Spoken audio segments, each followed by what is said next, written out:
As a foreclosure defense attorney, this is sweet justice. Only on Wink tonight, the tables are turned. Instead of Bank of America foreclosing on a home, a homeowner has deputies foreclose on the bank. Bank of America filed foreclosure papers on a homeowner who didn't owe a dime. They paid for their house with cash. Renee Stoll live at the Bank of America branch on Davis Boulevard in Naples with this story you'll see only on Wink tonight.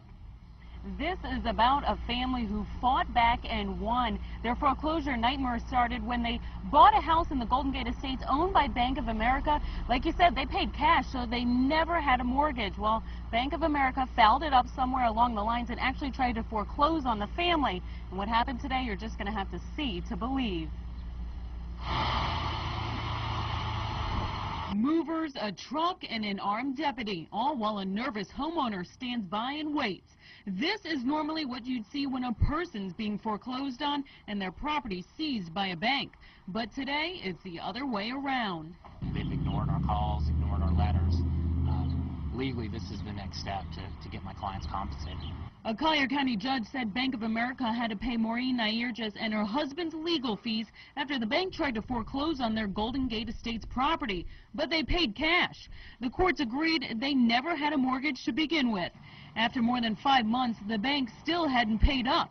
So the homeowner's attorney did just what the bank would do to get their money: seize their assets. I instructed the deputy to go in and take desks, computers, copiers, filing cabinets, including cash in the drawers. Outside the bank, several deputies stood by with movers ready to start hauling out the bank's office supplies and furniture.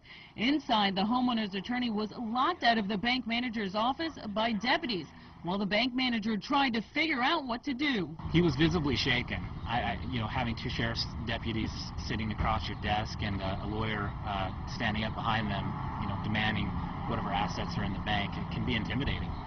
But so is having your home foreclosed on when it wasn't right. After about an hour, the bank finally cut a check. As a foreclosure defense attorney, this is sweet justice, because this is a symptom of a larger problem.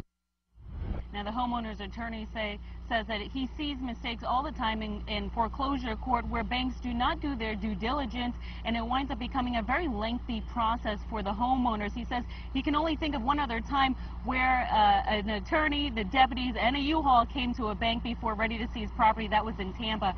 As far as Bank of America, they issued a statement saying that they apologized for the wait on the payment. They issued a notice to pay from the attorney that was working on the case on their side, but they didn't know the attorney went out of business. We'll be reporting live here in Naples. Renee Stoll, Wink News now. All right, Renee, thank you.